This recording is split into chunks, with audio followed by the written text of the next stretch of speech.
देखिए, कोढ़नी में ये पंचकोणीय चुनाव है। कुछ लोग कह रहे हैं कि ट्रायंगुलर है, कुछ लोग कह रहे हैं कि ये, और इसमें हमारा वोट 55 से 60 हजार वोट है। अगर पूरी दिल जमई के साथ सॉलिड डिटर्मिनेशन का इतिहास है कि हम 50+ एमएलए पैदा किया है हमने। आज 22 से 23 विधायकों में हम सिमट गए। कहां सियासी शोर चला गया? ये क्यों हुआ ऐसा? क़यादत की लड़ाई लड़ रहे हैं। सेल्फ इंडिपेंडेंट लीडरशिप का कंसेप्ट जो है ना, ये बैरिस्टर साहब का कंसेप्ट नहीं है। मेरा नाम इम्तियाज़ है और आप एक्टिविस्ट लाइव देख रहे हैं।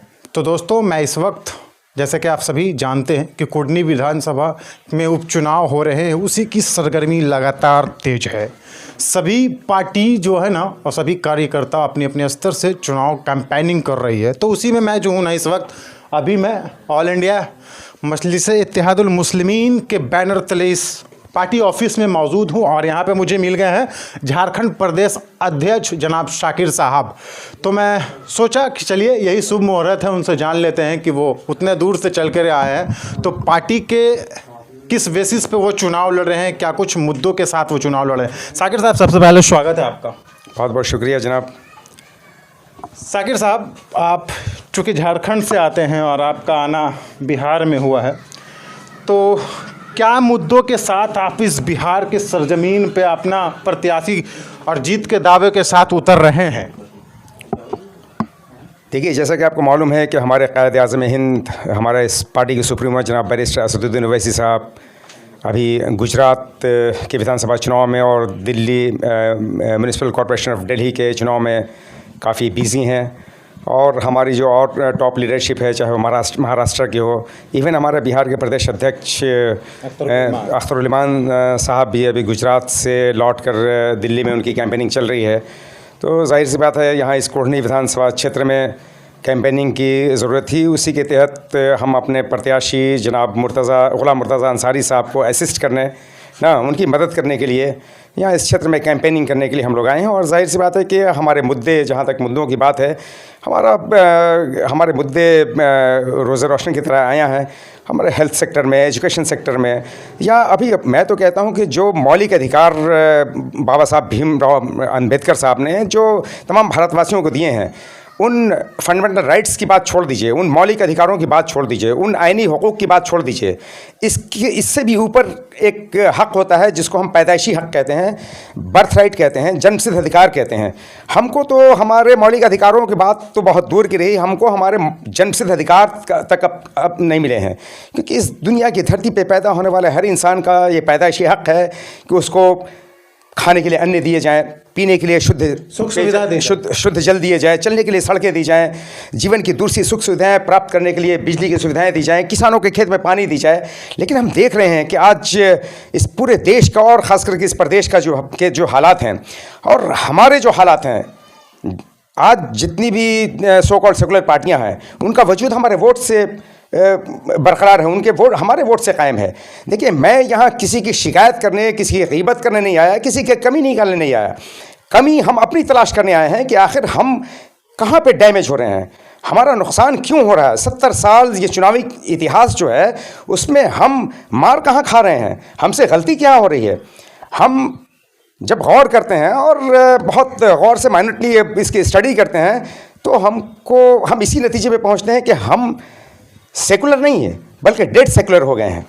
हमारा मुस्लिम समाज, जैसे आपने एक वर्ड सुना होगा ऑनेस्ट और एक डेड ऑनेस्ट, एक ईमानदार और एक ईमानदारी में मृत हो गया, मर गया ना। तो हम सेकुलर नहीं हैं, हम मुसलमान इस देश में डेड सेकुलर हो गए हैं। यानी एक सो कॉल्ड सेकुलर पार्टी का विधायक और एमपी जीतता है, हम खून पसीना एक करके अपनी गर्दनें दे देते हैं, उनको जिताते हैं और 5 सेकंड उनको नहीं लगता बीजेपी और आरएसएस ज्वाइन करने में। और लोग हमको कहते हैं भाजपा का एजेंट, हमको कहते हैं वोट कटवा। अरे भाई, मेरा तो ईमान और अक़ीदा ये है कि हमारा सबसे कमज़ोर ईमान का मुसलमान, शराबी, कबाबी, दुनिया के हर गुनाह में मुलविस मुसलमान भी वो भाजपा और आरएसएस का एजेंट नहीं हो सकता। तो एक हमारा मोमिन, मर्द आहन, वो तहज्जुद गुजार, मेरा क़ायद, वो भाजपा का एजेंट जिसको दुनिया की तमाम नेमतों से अल्लाह रब्बुल इज़्ज़त ने नवाजा है। नहीं, कहा जाता है ना कि आपकी पार्टी के अध्यक्ष और आपके पार्टी की आइडियोलॉजी जो है ना, ये मुसलमानों पे सिर्फ आधारित रहती है ना, इसलिए देखिए, हमारी पार्टी की आइडियोलॉजी ये बिल्कुल रोज़ रोशन की तरह आया है। आप गूगल पे जाएं, सर्च करें, हमारी पार्टी का जो मोटिव है, जो उद्देश्य है, जो मकसद है, जो मिशन है, जो नस्बुल आइन है, वो क्या है? मुसलमानों के साथ साथ तमाम अल्पसंख्यकों, दलितों, आदिवासियों, पिछड़े वर्गों, तमाम वंचित और शोषित वर्गों के साथ तमाम जो अंडर प्रिविलेज्ड सोसाइटी है ना, उनको एक सेल्फ इंडिपेंडेंट लीडरशिप देना, सेल्फ इंडिपेंडेंट पॉलिटिकल पावर देना, आत्मनिर्भर नेतृत्व देना, आत्मनिर्भर नेतृत्व शक्ति प्रदान करना, खुद मुख्तार क़यादत देना, खुद मुख्तार सियासी ताकत और क़ुव्वत बख्शना, यह हमारी पार्टी का मिशन है। और जहाँ तक लोग कहते हैं कि मुसलमानों की बात करते हैं, मेरे भाई, मैं उनसे पूछना चाहता हूँ कि इस देश की धरती पे सबसे बड़ा लीडर आज़ाद भारत में कौन पैदा हुआ, कौन हुआ? यकीनन डॉक्टर बाबा साहब भीमराव अंबेडकर। डॉक्टर भीमराव अंबेडकर साहब ने लंदन के गोल मेज कॉन्फ्रेंस से लेकर पूना पैक्ट तक किस समाज की बात की? किस समाज की बात की? सिर्फ और सिर्फ दलित समाज? किस समाज के मौलिक अधिकारों की बात की? किस समाज के आरक्षण की बात की? किस समाज के लिए लड़े? सिर्फ और सिर्फ दलित समाज के लिए। लेकिन मैं पूछता हूं तमाम ऐसी सोच रखने वाले लोगों से, क्या बाबा साहब डॉक्टर भीमराव अंबेडकर इस देश के 95% लोगों के सर्वमान्य नेता नहीं हैं, चहेते नेता नहीं हैं? ऐसा क्यों हुआ कि जिन्होंने अपने समाज को प्राथमिकता के आधार पर प्राथमिकता दी, आज वो 95% भारतीयों के चहेते नेता हैं, सर्वमान्य नेता हैं? ऐसा क्यों? क्योंकि एक बड़ी सिंपल लॉजिक है। अगर आप अपने घर के लोगों की समस्याओं का निदान नहीं कर सकते, अपने फैमिली मेंबर के लिए अगर आप बेहतर नहीं हो सकते, तो क्या अपने घर के बगल के साथ बेहतर हो सकते हैं? अपने पड़ोसी के लिए बेहतर हो सकते हैं क्या? अपने वार्ड में रहने वाले, अपने पंचायत में रहने वाले, अपने ब्लॉक में, डिस्ट्रिक्ट में रहने वाले लोगों के लिए बेहतर हो सकते हैं क्या? जब इन जगहों पर आप बेहतर नहीं हो सकते, आप फिर देश और प्रदेश के लिए बेहतर हो सकते हैं क्या? यानी बेहतर वही हो सकता है जो प्राथमिकता के आधार पे अपने समाज को प्राथमिकता देता हो। अच्छा शाकिर साहब, ऐसी क्या वजह है आपकी पार्टी में और आप तमाम लोगों में और तमाम नेताओं में कि सेकुलरिज्म के ताना बाना को लेकर के चलने वाले लोग आप पे ही इल्ज़ाम लगाते और आपसे गठबंधन नहीं करते? आखिर क्या वजह आप देखते हैं? देखिए, जहाँ तक सेकुलर की बात है, इस देश की धरती पे सेकुलर समाज सिर्फ और सिर्फ वही है जो अपने आप को सेकुलर कहता है ना। वो सेकुलर सिर्फ इसीलिए है कि उनको मुसलमानों का वोट चाहिए। क्या मुसलमानों के वोट के बगैर एक एमएलए और एमपी जिताने की क्षमता रखते हैं क्या? तो मुसलमानों का वोट लेने के लिए सिर्फ सेकुलर हैं। असल में सेकुलर अगर इस देश में कोई समाज है तो वो सिर्फ मुस्लिम समाज है।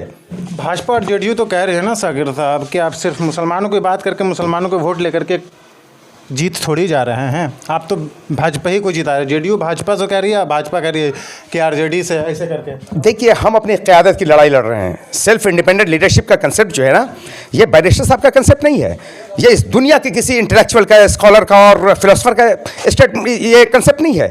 ये किसी पॉलिटिकल और सोशल एनालिस्ट का, किसी सामाजिक और राजनीतिक विशेषज्ञों का कंसेप्ट नहीं है, बल्कि ये कंसेप्ट जो बैरिस्टर साहब बयान कर रहे हैं, इस कौम को बता रहे हैं, वो रब कायनात का है और रब के हबीब सल्लल्लाहु अलैहि वसल्लम का कंसेप्ट है। और जिसको हमारे अकाबरीन ने, हमारे सो कॉल्ड इस्लामिक स्कॉलर्स ने, हमारे दानिश्वरों ने बताया नहीं इस उम्मत को। आज इसीलिए हम अपनी क़यादत में पिछड़ गए हैं। आज इस मुल्क में जिसकी आबादी 0.5% है, 0.5% से लेकर 7% तक आबादी वोट परसेंटेज कैपेबिलिटी और कैपेसिटी रखने वाली कौमों ने अपना लीडर चुन लिया और वो कामयाब हो गए। तो आखिरी सवाल ले लेते हैं, कुढ़नी में आपका मुकाबला किससे है? देखिए, कुढ़नी में ये पंचकोणीय चुनाव है। कुछ लोग कह रहे हैं कि ट्रायंगुलर है, कुछ लोग कह रहे हैं कि ये चतुष्कोणीय है, कुछ लोग कह रहे हैं कि नहीं ये त्रिकोणीय है, कुछ लोग कह रहे हैं कि बाइपोलर है, द्विकोणीय है। लेकिन मैं यहाँ जो महसूस कर रहा हूँ वो ये चुनाव पंचकोणीय है। एक भाजपा है, एक कौन बना रही है, एक जदयू जो हमारे खौफ से अपना नाम विथड्रॉ कर लिया, अपने कैंडिडेट को विथड्रॉ कर लिया। आरजेडी ने एक डर से विथड्रॉ किया कि गोपालगंज में जो उनको पूरे देश में जिल्लत और रुसवाई झेलनी पड़ी, उनको उनकी औकात हमने बता दी। 12 दिन में 12,000 लोगों को आज़ाद करा लिया हम लोगों ने ना, इन लोगों की गुलामी से। तो इनको खौफ हो गया और इन्हें कहा कि जब हम शेयर होल्डर हैं, जदयू भी हमारी शराकतदार है, तो ये बदनामी, ये जिल्लत, ये रुसवाई उनके हिस्से में भी क्यों ना आए। इसलिए जदयू को उन्होंने आगे कर दिया, ये रुसवाई तुम भी झेलो। तो एक कौन जदयू बना रहा है, एक बीजेपी बना रहा है, एक मुकेश साहनी साहब की वीआईपी की पार्टी बना रही है, और एक आपके जो सो कॉल्ड सेकुलर ये है, आपके जो रीजनल पार्टीज़ हैं, जो इंडिपेंडेंट हैं, ना, वो लोग तकरीबन वो 8-9 कैंडिडेट हैं, वो भी अच्छा खासा वोट काट रहे हैं, वो भी एक कोण बना रहे हैं और एक कोण हम बना रहे हैं, तो 5 कोण कम से कम बन रहा है। और इसमें हमारा वोट 55 से 60 हज़ार वोट है। अगर पूरी दिल जमई के साथ, सॉलिड डिटर्मिनेशन के साथ, पूरी एकाग्रता के साथ हमने वोट दिया तो इंशाअल्लाह रहमान अल्लाह की ज़ात से उम्मीद है कि हम भी जीत दर्ज करने जा रहे हैं। बहुत शुक्रिया, बहुत धन्यवाद। तो ये थे झारखंड के प्रदेश अध्यक्ष जनाब साकिर साहब। तो आप क्या कुछ समझते हैं इनके विचारों से, कमेंट बॉक्स में अपनी प्रतिक्रिया जरूर दीजिएगा। मैं लगातार कुडनी से आप तमाम लोगों को अपडेट देते रहे।